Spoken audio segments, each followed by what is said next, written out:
बिस्मिल्लाहिर्रहमानिर्रहीम। अस्सलाम वालेकुम। खेलों की खबरों पर तबसर और तज़ियों सजे स्कोर के एक और प्रोग्राम के साथ सैयद याया हुसैनी आपकी खिदमत में हाजिर है। एशिया कप 2025 की रौनकें मुत्तहिदा अरब अमारात की फ़िज़ाओं में बिखेरने को तैयार हैं। क्रिकेट के मैदान सज चुके हैं, जहां 8 टीमें एक दूसरे के मद्दे मुकाबिल हैं और हर गेंद हर शॉट पर क्रिकेट के चाहने वाले भरपूर महसूस होंगे। पाकिस्तान अपनी मुहिम का आगाज़ 12 सितंबर को ओमान के खिलाफ करेगा, लेकिन असल इम्तिहान 14 सितंबर को होगा, जब रिवायती हरीफ पाकिस्तान और भारत एक दूसरे के आमने सामने होंगे दुबई इंटरनेशनल क्रिकेट स्टेडियम में तारीखी मार्के में। गवाह बनेगा दुबई, जहां करोड़ों दिल एक दूसरे के साथ धड़केंगे। ग्रुप स्टेज से सुपर 4 और फिर फाइनल तक ये इवेंट अपने पाए तकमील तक पहुंचेगा, जिसके बाद फैसला होगा एशिया के चैंपियन का ताज किसके सर पर सजेगा। एशिया कप का 17वां एडिशन आज से शुरू हो रहा है। एशियन क्रिकेट काउंसिल के तहत 14 एशिया कप वनडे फॉर्मेट पर खेले गए हैं और अब 2025 का एशियन T20 फॉर्मेट पर शुरू होने वाला तीसरा एडिशन है।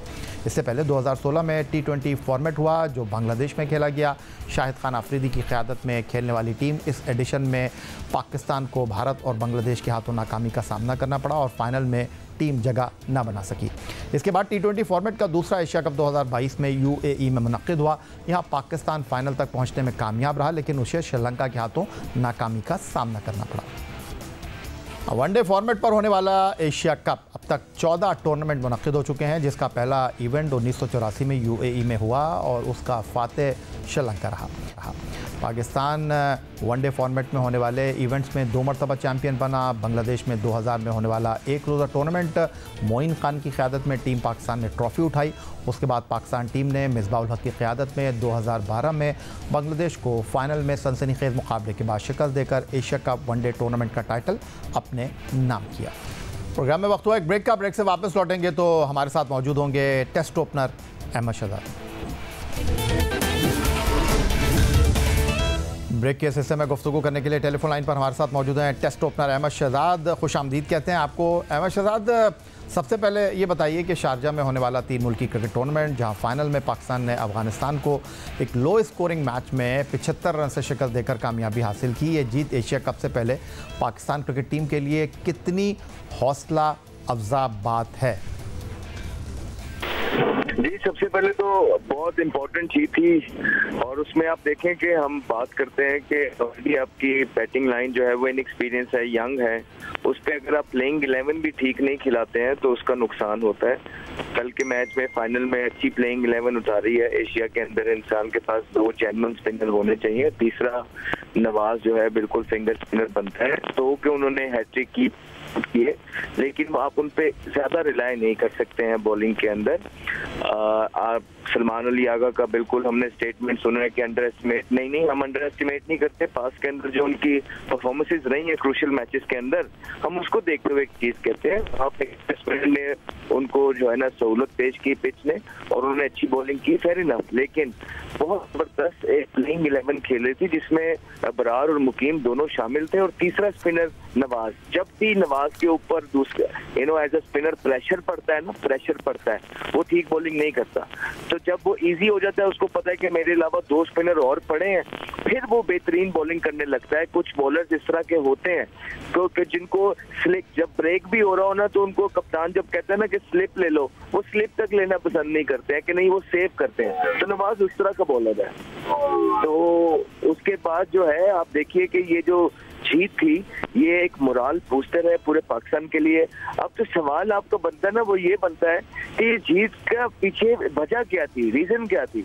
आप देखिए कि पहला जो फेज था जब बैटिंग कर रहा था पाकिस्तान बड़ी हल्की और ऑर्डिनरी क्रिकेट खेला। जिस तरह की शॉट सिलेक्शन थी बल्लेबाजों की, ये एक्सेप्टेबल नहीं है बड़े मैचेस के अंदर। स्पेशली फखर जमान जो इनिंग खेले हैं, जिस तरह 25-26 बॉल खेल के और 25-26 स्कोर किया, उसके बाद जहाँ गेम को डीप लेके जाना था एंड तक, वो कर ना सके, आउट हुए। तो लेकिन जो टीम लगी है ना, ये मिसिंग था पिछले 2.5 से 3 साल के अंदर। एज ए टीम नजर आए, एज ए यूनिट नजर आए। आप देखेंगे कोई भी आउट करता था तो सबके चेहरे पे खुशी थी और एक पैशन था, जीतने का जज्बा मौजूद था। और जब आप एक टीम होके खेलते हैं तो इसी तरह के रिजल्ट आते हैं। बेशक आपका एक हाफ पूरा गया हो, लेकिन सेकंड हाफ में पाकिस्तान टीम ने एक जबरदस्त टीम बन के खेला, अच्छी बॉलिंग की, अपने कैचेस पकड़े और ये मैच जो है जीता। अहमद शहजाद साहब, आपने जो टीम की बात की है, अब सूरत हाल ये है कि एक चीज़ जो गुज़िश्ता चंद महीनों में कोच माइक हसन के आने के बाद इस टीम में दिखाई दे रही है वो ये है कि पाकिस्तान एक टीम की तरह खेलती दिखाई दे रही है, किसी एक पर इन्हिसार नहीं कर रही है। और ख़ास तौर पर मैं फ़ाइनल की बात करूंगा जहां पर एक आम तासुर यही था कि सलमान मिर्ज़ा अगर ड्रॉप होंगे तो हारिस रऊफ़ टीम में आ जाएंगे, लेकिन हारिस रऊफ़ जो लीडिंग विकेट टेकर हैं T20 बैनुल-अक़वामी क्रिकेट में पाकिस्तान के लिए, उन्हें बाहर बैठाया गया। और हमने देखा फ्लोरिडा में भी आखिरी T20 मैच में वेस्ट इंडीज़ के ख़िलाफ़ शाहीन शाह अफरीदी को प्लेइंग 11 से ड्रॉप किया गया था। तो ये जो एक नई डेवलपमेंट है पाकिस्तान क्रिकेट में कि बड़े नाम नहीं, परफॉर्मर चाहिए। तो यही है ना यार भाई, यही तो हम बात करते रहे कि हसन क्या कर रहा है। हसन को वो टीम अच्छी लगती है या वो प्लेयर्स वो खिलाता है जिनकी जरूरत होती है। यहाँ के पहले क्या हो रहा था, पहले यारी दोस्ती हो रही थी। जब हम ये कहते थे तो लोगों को बुरा लगता है कि यार ये 6-8 प्लेयर तो खेलेंगे ही खेलेंगे। ऐसा नहीं होता है। जो उसको समझ आ रही है वो उसकी ट्राइयां कर रहा है और रिजल्ट आपके सामने आ रहे हैं। आई थिंक एक बहुत अच्छा इक़दाम है। जिस तरह हमने पहले बोला है आपको, यहाँ पर्सनल माइलस्टोन्स के लिए नहीं खेला जा रहा है, यहाँ टीम को सामने रखते अच्छी नीयत के साथ खेला जा रहा है। और जो परफॉर्मेंस करेगा, आप पीछे देखें नसीम शाह हुई भी थी, नसीम शाह कहाँ है? नसीम शाह आज बाहर है। तो ये परफॉर्मेंस बेस्ड जगह है। किसी की भी परफॉर्मेंस इतनी आउटस्टैंडिंग नहीं है इस टीम के अंदर। कोई भी कभी भी बाहर हो सकता है। इसकी परफॉर्मेंस इसी तरह की है। हाँ, तो जो प्लेइंग 11 समझ आती है एशिया के अंदर, उसी प्लेइंग 11 से जाना चाहिए। मेरे ख्याल से तो पाकिस्तान के पास 3 स्पिनर, चाहे जिस तरह का भी पिच हो, दुबई UAE के अंदर 3 स्पिनर लाजमी खेलने चाहिए और एक जबरदस्त टीम खेली। अहमद शहजाद साहब, बैनुल-अक़वामी क्रिकेट में आपने पाकिस्तान को test cricket, one day cricket, T20 cricket में रिप्रेजेंट किया। पाकिस्तान सुपर लीग में भी आप UAE में खेले हैं। आप क्या समझते हैं ये जो कॉम्बिनेशन है स्पिनर्स का, आपको लगता है कि यहाँ पर अब दुबई में आपको 2 फास्ट बॉलर और 2 मुस्तनद स्पिनर के साथ मैदान में उतरना होगा? डिपेंड करता है कि पिच किस तरह की है। अर्ली ऑन ऐसी बात नहीं है। अर्ली ऑन टूर्नामेंट के अंदर जहाँ पे पिच के अंदर जो है ना इतना टर्न शायद मौजूद ना हो, वहाँ पे आप 2 फास्ट बॉलर के साथ भी जा सकते हैं, ठीक है। लेकिन अगर आपको पता है कि पहले मैच से ही पिच आपको नजर आ रहा है, पिच टर्निंग है, पिच के अंदर क्रैक्स मौजूद है, स्लोअर साइड पे लग रहा है, तो वहाँ पे एक फास्ट बॉलर और एक fast bowler medium fast allrounder के साथ जाके आप 3 स्पिनर का जाल बिछा सकते हैं। देखिए कभी भी आसान नहीं होता है।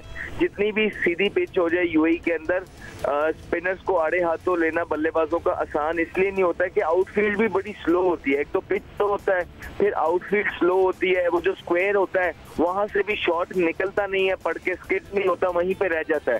तो स्पिनर्स को ज्यादा रन बटोरना वहाँ मुश्किल होता है। तो होता ही है कि जो अच्छे स्पिनर्स होते हैं, जिस तरह पाकिस्तान के पास मौजूद है इब्रार और सुफियान मुकीम की शक्ल में, वो आप पे प्रेशर डेवलप करते हैं, फिर आप बड़ी शॉट के लिए जाते हैं। और फिर जो चाइना मैन और मिस्री बॉलर होते हैं, इनको कई बल्लेबाज हाथ से रीड नहीं कर पाते। और जब आप हाथ से रीड नहीं करते हैं और आप एक्सपेंसिव शॉट खेलने जाते हैं, वहाँ गलती के चांस होते हैं और अपनी विकेट देते हैं। इसी वजह से ये दोनों बॉलर अपनी अपनी जगह एक बहुत ज्यादा वैल्यू रखते हैं पाकिस्तान टीम के अंदर।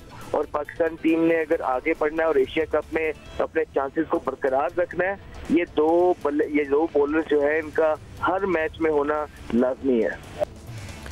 अहमद शहजाद साहब, आप बैनुल-अक़वामी क्रिकेट में ख़ुद टॉप ऑर्डर में खेले हैं पाकिस्तान के लिए। आप क्या पेश गोई करना चाहेंगे कि बैटिंग में पाकिस्तान टीम साहबजादा फरहान, साइम अयूब के साथ इनिंग का आगाज़ करे, नंबर 3 पर फ़खर ज़मान खेलें, या आप इस बात से इत्तेफाक करेंगे कि इनिंग का आगाज़ साइम अयूब के साथ मोहम्मद हारिस करें, नंबर 3 पर फ़खर ज़मान खेलें और आप साहबजादा फरहान को ड्रॉप करके मिडल ऑर्डर में एक बल्लेबाज को बढ़ाएँ या एक बॉलर को मौका दें?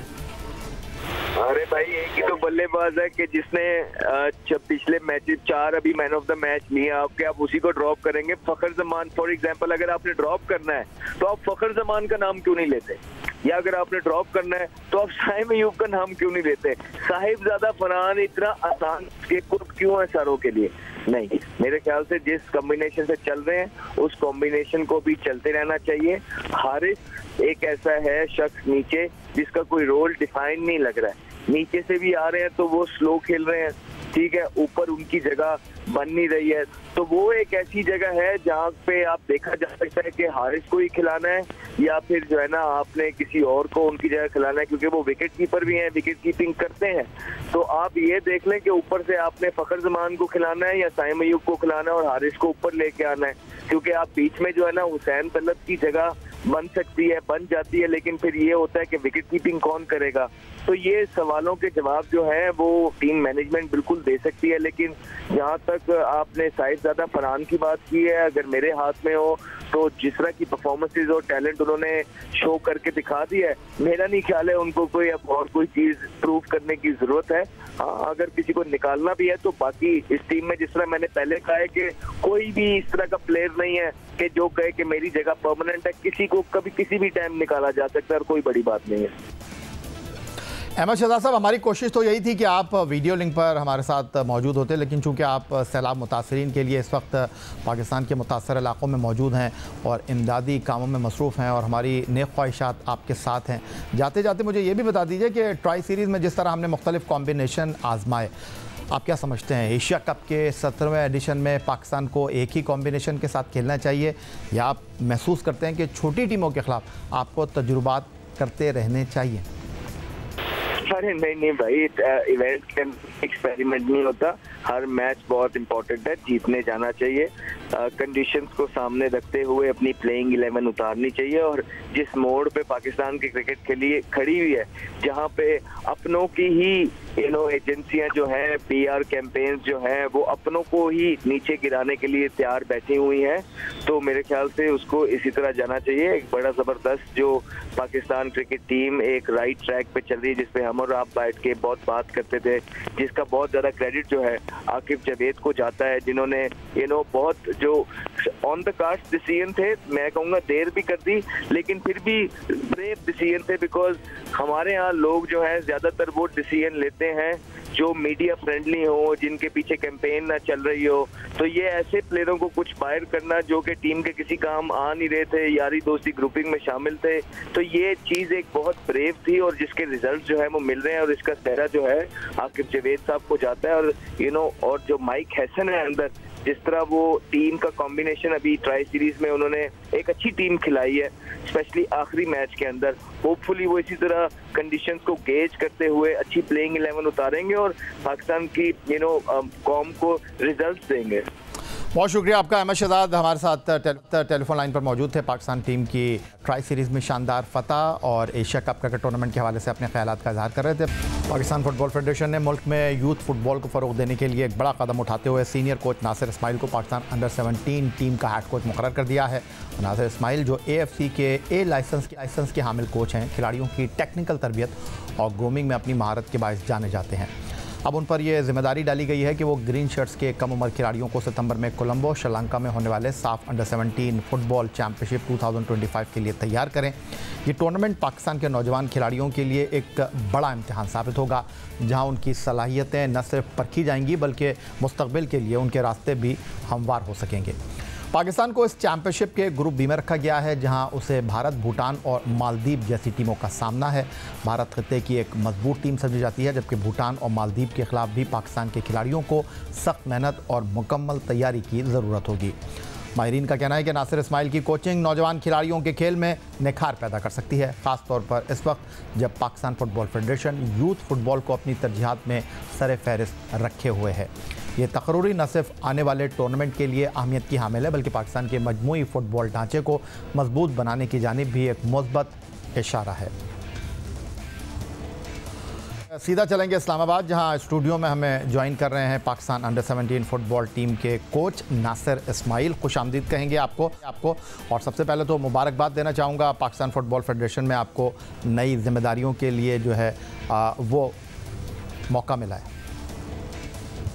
बिस्मिल्लाहिर्रहमानिर्रहीम। थैंक यू वेरी मच याया भाई, आपका बहुत शुक्रिया मुबारकबाद का। और मैं आपका ही नहीं, मैं अपनी प्रेसिडेंट जनाब सैयद मोहसिन गिलानी का, अपनी कांग्रेस, अपनी एग्जीक्यूटिव कमेटी, उन तमाम को इलेक्ट होने पे और उसके बाद मुझे अंडर 17 का चार्ज देने पे मैं उनका दिल की गहराइयों से शुक्रिया अदा करता हूँ। और इंशाल्लाह जो कुछ आपने मेरी मुतालिक ब्रीफिंग दी है, मेरी पूरी कोशिश होगी कि इंशाल्लाह जो कि बहुत कम वक्त हमें इस 17 को तैयार करने के लिए मिला है, हम उसके अंदर भरपूर मेहनत कर रहे हैं। हमारे 2 सेशंस हमारे कंटिन्यू हैं और उसमें लड़के बड़े मोटिवेटेड हैं, और डिस्पाइट ऑफ के शॉर्टेज ऑफ टाइम हमने उनको ये जहन में चीज़ नहीं डाली है कि हमारे पास शॉर्ट टाइम है। अगर वो कम वक्त में ज़्यादा बातें समझ जाएंगे टैक्टिकली हमने इनको तैयार करना है, क्योंकि टेक्निकली आप इतनी जल्दी बच्चों को इम्प्रूव नहीं कर सकते 13 दिन के अंदर।